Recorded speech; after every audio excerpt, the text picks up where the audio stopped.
낙이 탄 자와 낙이 새끼다. 낙이 탄 자와 낙이 새끼. 우리는 낙이를 탄 자가 되겠습니까? 아니면 낙이 새끼가 되겠습니까? 낙이 새끼가 되겠죠. 근데 이 낙이 새끼는 어떤 낙이 새끼냐? 예수님을 모신, 예수님이 타신 자다라는 거죠.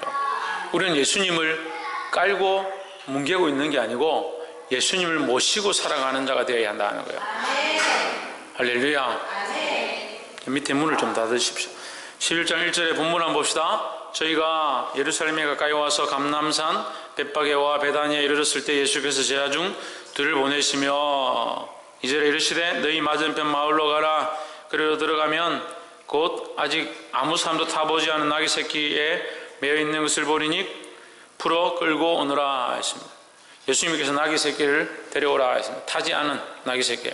이게 순전한 거죠. 순전한 때가 묻지 않은 그런 어린 새끼를 예수님이 타셨다라는 거죠. 우리도 순결한 모습으로 주님 앞에 나아가기를 소망합니다. 3절에 만일 누가 너에게 왜 이리 하느냐 묻거든 주가 쓰시겠다 하라 했습니다. 주가 쓰시겠다. 이게 해답이에요. 우리의 인생은 누가 쓰셔야 합니까? 주님이 쓰셔야 하는 겁니다. 우리의 자녀는 누가 쓰셔야 합니까? 주님께서 쓰실 때 존귀하게 쓰임받는다는 거예요.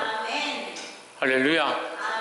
우리의 삶도 주님이 쓰시고 우리 자녀도 주님이 쓰시고 내게 주신 모든 것들을 주님 쓰실 때에 없어지는 게 아니고 오히려 세상에 쌓아놓은 재물은 결국 심판 때에 불타 사라질 것이지만 우리가 주님 앞에 드리면 그것은 없어지지 않는다라는 거예요.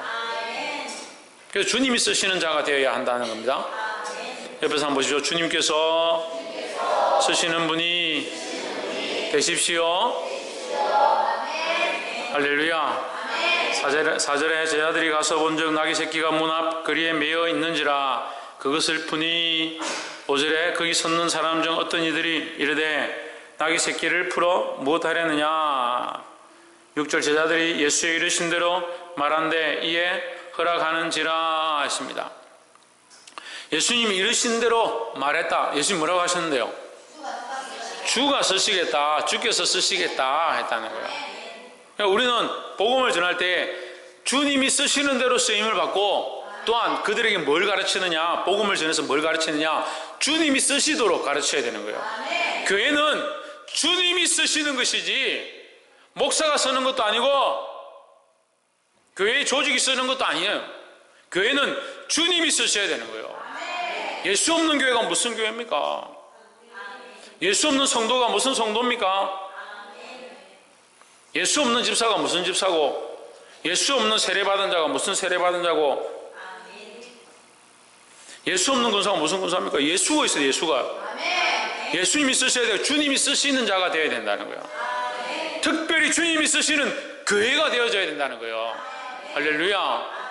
큰 사랑교회를 주님이 쓰시고 있는 줄 믿습니다. 더더욱 주께서 쓰실 줄 믿습니다. 우리는 총력을 다해서 뭐 하느냐? 주님이 쓰시는 교회가 되어지도록 우리가 힘을 내고 주님이 쓰시는 교회가 되어지도록 주께 쓰임받도록 기도하고 주께 쓰임받도록 찬양하고 말씀 듣고 행하며 살아야 되는 거예요. 7절에 나귀 새끼를 예수께로 끌고 와서 자기들의 그릇을 그 위에 걸쳐두매 예수께서 타시니 했습니다. 뭘 걸쳤습니까? 겉옷을 얹었습니다. 겉옷을 이게 깔고 그릇을 얹는 모습이 이제 나오는데 8절 한번 봅시다.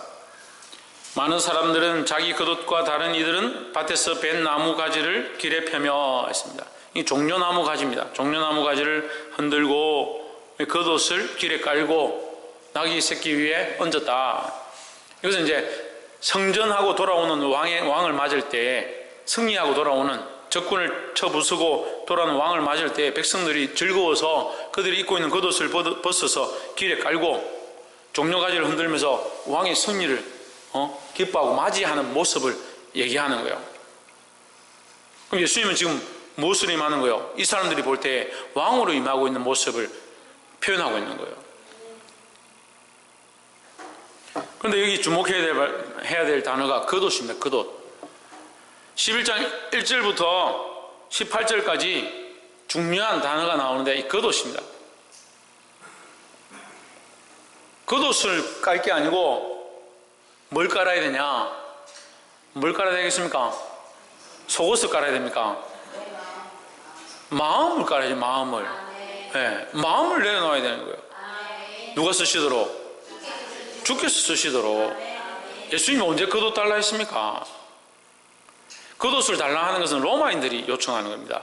이스라엘 백성들에게 이스라엘 속국으로 그들 지배하던 그 지배의 세력으로 이스라엘 백성들에게 겉옷을 얼마든지 취해서 뺏어갈 수 있는 권한을 가진 겁니다. 일본 놈들이 우리나라의 이름을 뺏어가고 사람들이 옷을 뺏어가고 재물을 뺏어갔던 것처럼 로마인들도 이스라엘 지배하면서 옷 내놔라, 네 그 옷 내가 마음에 든다, 내놔라 하면 옷을 벗어줘야 되는 그런 권리를 빼앗긴 자의 모습이죠.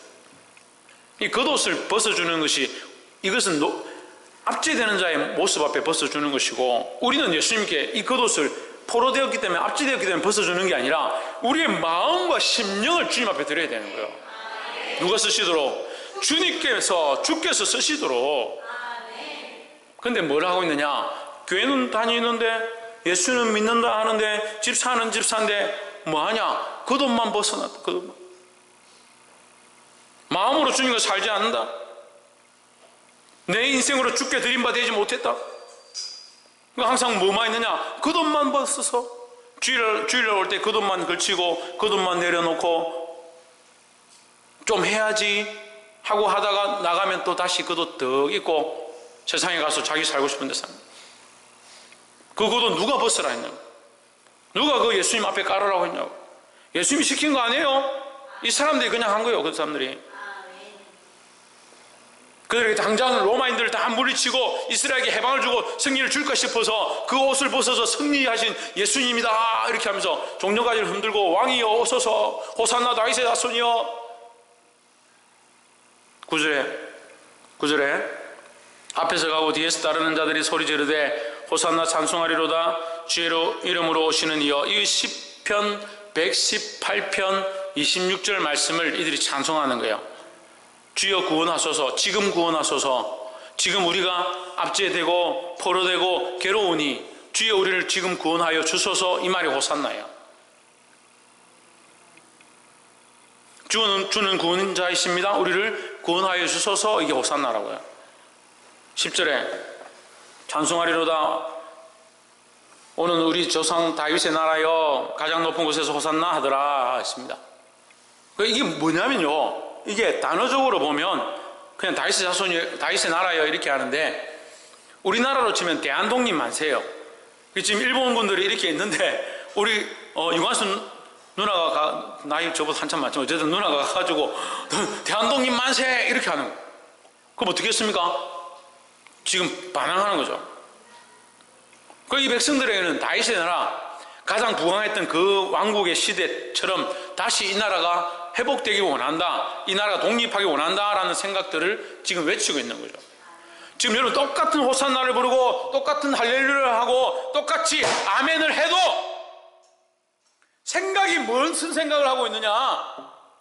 이 땅에 오는 이 영화, 이 예수님이 오셔서 우리를 해방시켜 주실 것, 나에게 당장 필요한 것, 자유다.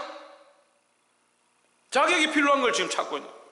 자기 기준에 옳은 것을 찾다 보니까 뭐만 하냐? 겉옷만 벗습니다. 다윗의 나라가 지금 필요한 것이 아니라 하나님의 나라가 필요한 거죠. 하나님, 우리가 영적으로 구원받기 원하고 이 백성들이 하나님을 온전히 알기 원합니다. 그렇게 해야 될 건데 지금 우리가 빨리 해방되어지기 원합니다. 그걸 찾고 있는 거죠. 그런데 그들은 이해를 못하는 거예요. 해방시켜줘야 되는데 와서 성전을 뒤엎고 내가 하나님이다 하고 세리와 창기와 죄인들하고 같이 식사하고 이해할 수 없는 행동들을 하는 거예요. 그러니까 이거 가짜인갑다, 우리를 해방시켜 줄 자가 아닌갑다, 우리가 바라는 목적이 아닌갑다. 결국 예수님 어떻게 합니까? 십자가에 못 박아버려요. 왜? 자기 목적과 다르니까. 예수를요 전심으로 받아들이고 심령을 다하여 섬기고 주께서 쓰시는 자가 되는데, 반대로 내가 주를 쓰려고 하면 십자가에 못 박아 나중에 버려요. 응답도 없어요. 기도도 잘 안 돼요. 나에게 해주는 것도 없는 것 같아요. 교회 오니까 자꾸 봉사하라 하고 헌금 내라 하고 충성하라 하고 주님 버리겠다. 주께서 쓰시는 자가 돼야 되는데 껍데기만 늘 벗어가지고 내가 주를 위해서 사는 것처럼. 호산나의 뜻은, 여기 호산나 할 때 나는 지금이라는 뜻입니다. 지금. 호산은 호시에서 유래했는데, 호시는 예수와는 예수와 발음이 같습니다. 예수는 뭡니까? 아들을 낳으리니 그 이름을 예수라 하라. 이는 저가 자기 백성을 저희 죄에서, 자기 죄에서 구원할 자이심이라. 구원하실 자이다. 구원자다. 예수는 뭐요? 구원자다. 이 호산의 뜻은 구원자다. 구원하소서예요. 그러니까 나는 지금 구원하소서예요. 이 호산나는 지금 주여 구원하소서. 우리 호산나 찬양하는데 이 의미를 알아야죠. 하나님 구원하여 주소서. 주님은 구원자이십니다. 이거 찬양하는 거죠. 근데 입술로는 구원에 대해서 말하고 있지만 실제로 그들은 뭘 바라보고 있느냐? 다윗의 영광, 이 땅에서 그 부귀와 영화를 다시 고대하고 있다는 거예요. 볼 수 있기를 소망합니다. 12절 이튿날 저희가 베다니에서 나왔을 때 예수께서 시장하신지라. 13절에 멀리서 잎사귀에 있는 한 무화과 나무를 보시고, 13절 멀리서 잎사귀에 있는 한 무화과 나무를 보시고 혹 그 나무에 무엇이 있을까 하여 가셨더니 가서 보신즉 잎사귀 외에 아무것도 없더라. 이는 무화과의 때가 아님이라 하십니다. 이 13절과 14절, 마가복음 11장 13, 14절을 우리가 지금 마태복음에서도 했었는데, 성경에서 가장 난해 성경 구절 중에 하나예요. 이게 난해하고도 또 난해하다. 멀리서 잎사귀 있는 한 무화과 나무를 보시고, 무화과 나무에 뭐가 있었냐? 잎사귀가 있었죠. 예. 무화과 나무는 3월에서 6월 사이에, 3월에 잎이 펴가지고 6월에 열매를 맺습니다. 3월에 잎이 펴서 6월에 열매를 맺습니다. 근데 지금 예수님이 6월절 하니까 4월 중순입니다. 4월 중순이면 아직 열매가 없을 때죠. 열매가 없을 때인데, 잎사귀 있는 한 무화과 나무를 보시고 혹 그 나무에 무엇이 있을까 하여 가셨더니 가서 보신즉 잎사귀 외에 아무것도 없더라. 이는 무화과의 때가 아님이라. 14절 한번 보십시오. 예수께서 나무에게 이르시되 이제부터 영원토록 사람이 내게서 열매를 따먹지 못하리라 하시니 제 아들이 이를 듣더라. 그래서 다시 돌아올 때 보니까 어땠습니까? 무화과 나무가 시들었다는 거죠. 그런데 예수님이 저주를 잘 안 하셨거든요. 이적 가운데 예수님이 저주는 잘 없습니다. 병자를 고치고 귀신을 쫓아내고 이런 건 있는데, 예? 저주하는 장면들은 잘 없어요. 근데 지금 여기는 무화과 나무를 저주를 하는 거예요. 13절 다시 보세요. 열매 없음에 대해서 저주하시는 것처럼 보지만 13절 잎사귀 있는 무화과 나무를 보시고 뭘 봤습니까? 잎사귀를 봤습니다. 잎사귀가 있으면 뭐가 있어야 되냐면, 열매가 나기 시작해야 되는 거죠. 가능성을 보는 거죠. 알맹이를 보는 거죠. 꽃을 보는 거죠. 여러분, 우리가 이제 무화과를 할 때 이게 무없을무, 꽃화, 꽃이 없는 과일이다는 거죠. 과일이 맺히는 나무들은 꽃이 있어서 수정이 되면 그게 나중에 이게 열매가 되죠. 열매가 되는데 무화과는 뭐가 없냐? 꽃이 없는 거예요. 근데 실제로 꽃이 없는 건 아니고, 제가 이 무화과 또 말씀을 준비하면서 공부를 좀 했습니다. 무화과 나무는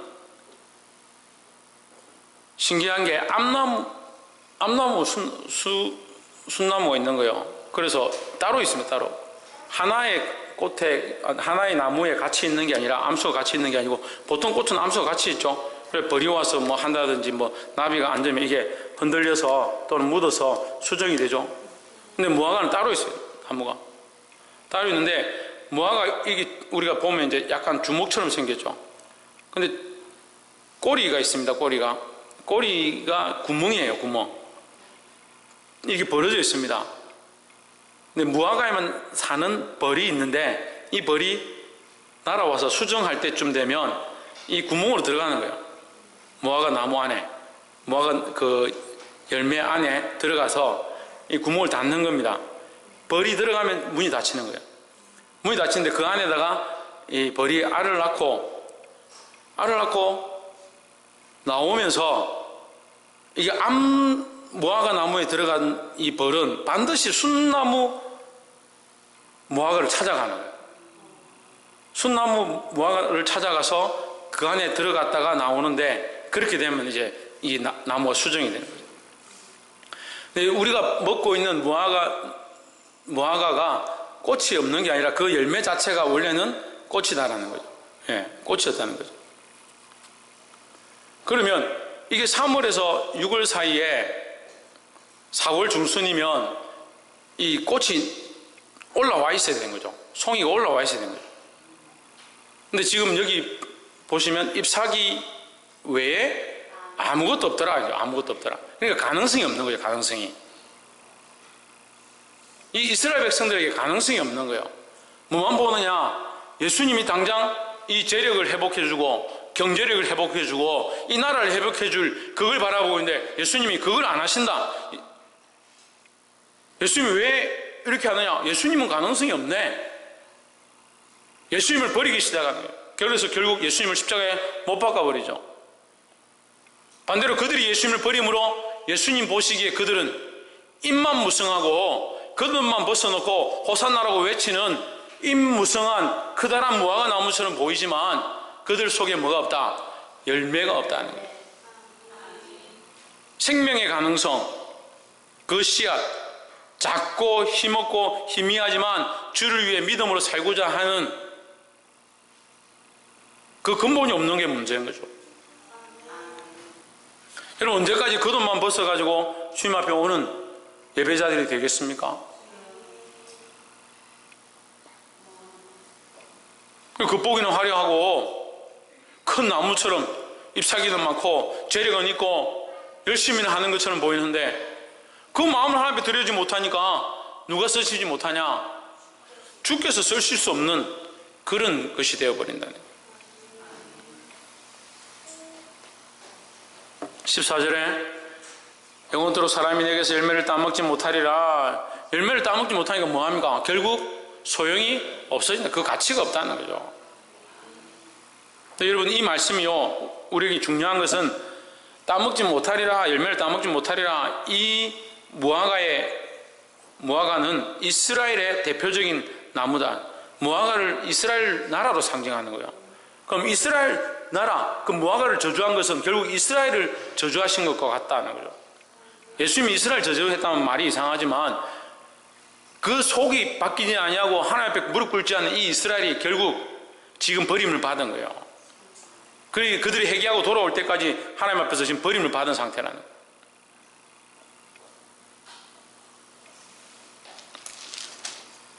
15절에 저희가 예루살렘에 들어가니라 예수께서 성전에 들어가사 성전 안에서 매매하는 자들을 내어 쫓으시며 돈 바꾸는 자들의 상과 비둘기 파는 자들의 의자를 둘러 엎으시며 있습니다. 자, 여기 매매한다에 동그라미 치시면 15절에 매매한다. 무엇과 연결할 수 있겠습니까? 뭐가 연결할 수 있겠습니까? 겉옷과 연결할 수 있습니다. 7절에 겉옷 있죠?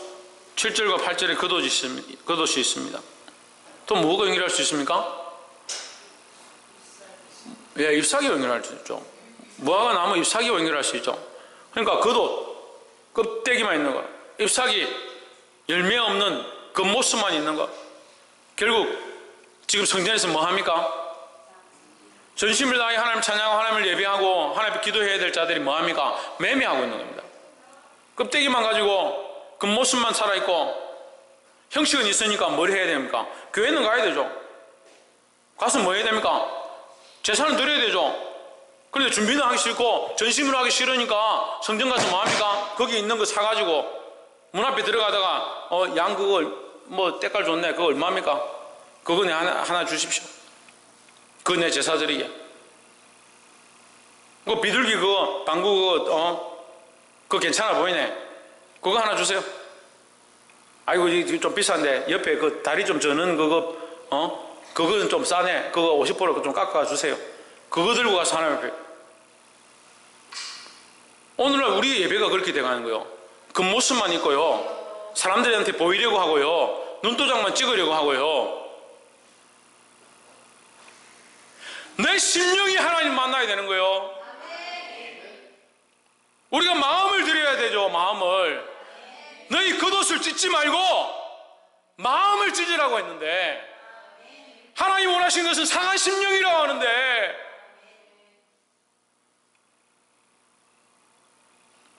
말씀을 보면서 통탄하는 것은요, 우리 예배가 이 껍데기만 있는 예배, 성전에 들어와서 매매하고 자기 이익만 찾는 예배, 잎사귀만 무성한 예배, 그렇지 않는가라는 거예요. 이 나라의 이 교회들이 그렇게 돼가는 게 안타깝고요.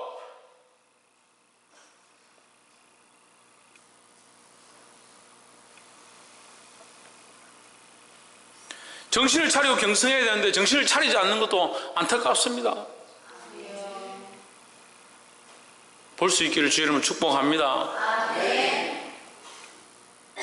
돈 바꾸는 자들의 상과 비둘기 파는 자들의 의자를 둘러보시며 했습니다. 하나님이 지금 비둘기가 없어서 가져오라 하고 양이 없어서 양 먹고 싶어서 가져오라 그렇게 합니까? 그 이방 우상 섬기는 거하고 뭐가 다릅니까? 그게 중요한 게 아니라는 거예요. 16절에 아무나 기구를 가지고 성전 안으로 지나다님을 허치 아니하시고, 17절에 이에 가르쳐 이르시되 기록된 바 내 집은 만민의 기도하는 집이라 했습니다. 뭐 하는 집이다? 기도하는 집이다. 옆에서 한번 보시죠. 당신은 기도하는 집입니다. 기도하는 집이 뭐겠습니까? 기도해야죠. 날마다 기도해야 되죠. 기도해야 될 사람들이 껍데기만 무성하고, 제가 오늘도 낮에 얘기하다 말한 우리 교인들 예쁘고, 예? 다른 교회 가서 깜짝 놀랐어요. 원래 이런가? 우리 교회만 그런가? 예. 우리 교회 교인들 같이 순종 잘하고 착하고 이쁜 사람들, 이쁜 많아. 기도를 안 하는데. 착하면 많아. 기도를 안 하는데. 교회 20년 30년 다니면 많아.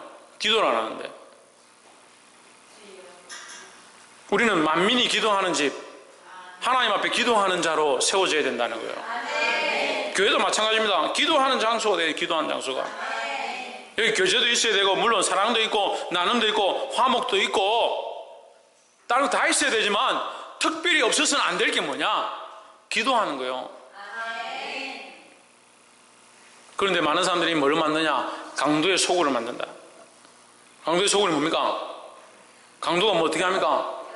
칼 들고 가가지고 돈 내놔라. 돈 내놔라. 안 내놓으면 네 저주받는다. 네 집안 망한다. 네 집안 안 된다.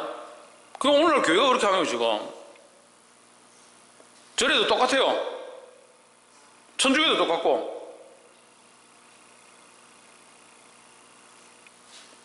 제가 이렇게 말한다고 해서 100% 그렇다는 건 아니고 그런 부분들이 있다라는 거죠.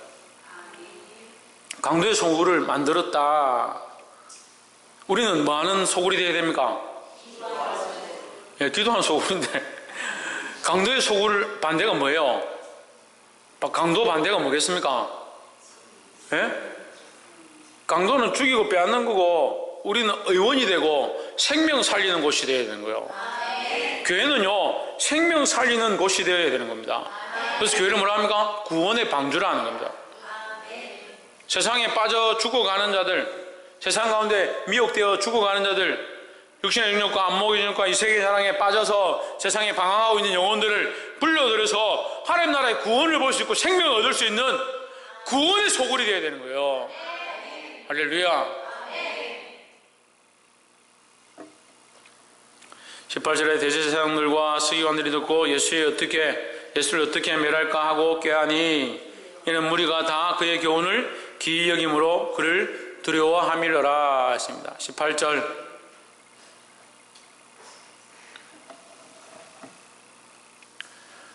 예수를 어떻게 죽일까?